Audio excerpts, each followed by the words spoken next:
The New York Comic-Con Hasbro Pulse panel has just concluded, and we have the images now and all the information we need to know about the reveals of Studio Series from this panel. So Nate from Hasbro's marketing team was present this time around to present our Transformer product. And what do we got here? So let's jump into it like we always do here on the Transformer Slag podcast and cover what we got and what we know. So we got our first look at the Transformers Studio Series Deluxe Class Double Punch. This is from Rise of the Beasts.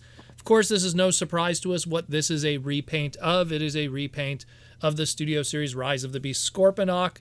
What's interesting is they went with a red color scheme, even though the concept art that we saw of this character would have said otherwise. We had some concept art like last year that said that the red one was Sandstorm, the green one was Scorponok, and the blue one was Double Punch.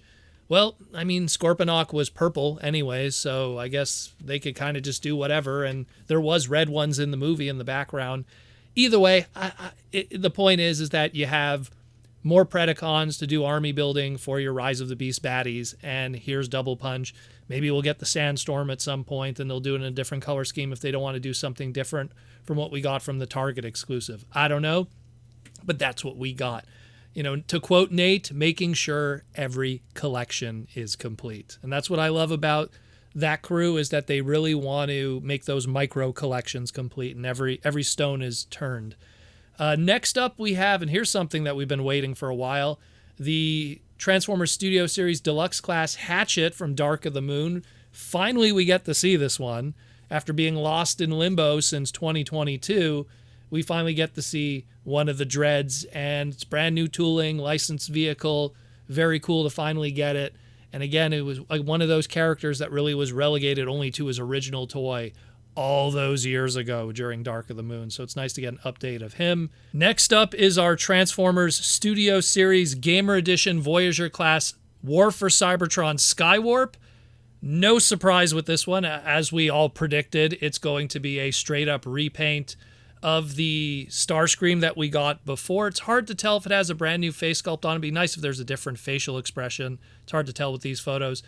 He does come with the melee mace accessory, so he does have a melee weapon, but unlike the Starscream that came with what looked like a sniper rifle, this one comes instead with this giant blaster. I really like how they're really playing into the Gamer Edition idea, where this video game had all kinds of weapons that the Cybertronians could pick up, and we want to build this army of weapons that all these characters could collect and have together. So while they both come with the mace accessory, which maybe was standard on the mold here with the Starscream, it does come with a brand new giant blue, looks like 4-piece blaster here. Looks pretty crazy. Hopefully we'll get some better images of him and talk about him more when we get there in the future. And of course,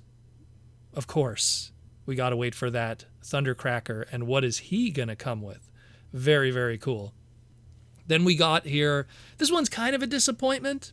Kind of hoping that we might see something better maybe later.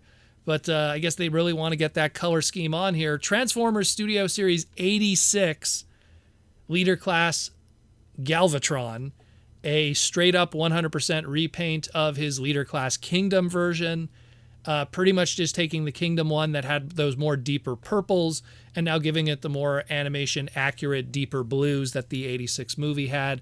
The arm cannon, which was originally a clear kind of orange that was used, is now going to be a solid orange opaque, and that'll be that. Kind of disappointed, I'll be honest with you. I was kind of hoping for a brand new tooling, but maybe they just want to get a little more mileage out of it. They've already repainted it a few times to begin with, and they just want to get finally that animation colors on it before they move on. Maybe in a couple of years we'll get a new, more screen accurate Galvatron that's not as bulky as this one. I feel there's still more tooling to be done, if not a masterpiece toy to come at some point from Takara.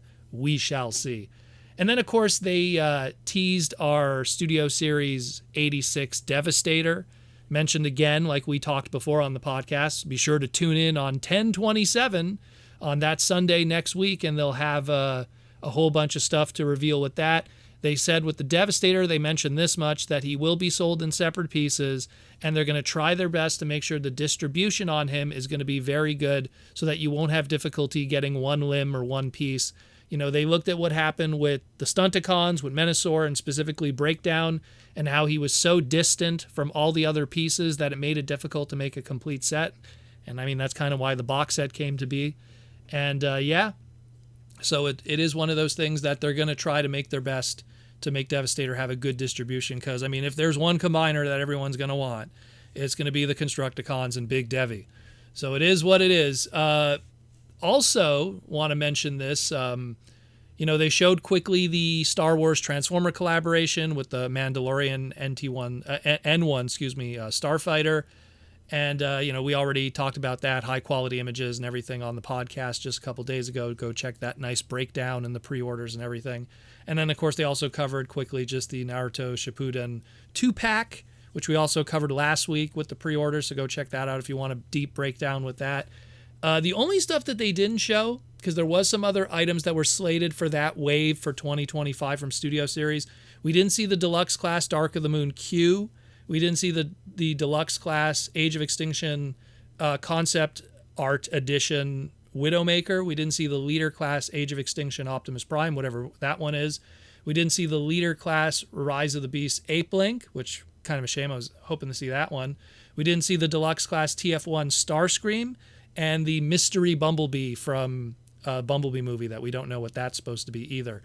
I get a feeling they're probably saving some of those for the 10/27 event next week because that's for premium members. They want to make it special. You got to pace it. You can't give everything, otherwise you'll have nothing for later.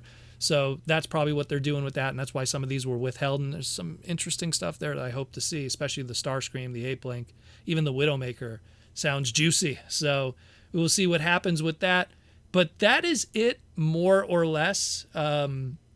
No doubt we'll get some newer images probably tomorrow. Maybe there'll be some stuff in the glass cases that'll be much more crispier and in person at New York Comic Con. So we'll have those updates tomorrow during the Transformers Slag podcast Saturday night live stream. That'll be at 8 p.m. Eastern Standard Time, 5 p.m. Pacific. And we also have some officially licensed Transformer product that'll also be revealed for the first time tomorrow during our live stream. So be sure to tune in for that. Come talk Transformers with us and let us know what you think about all of this. And again, I'll talk to you in the near future.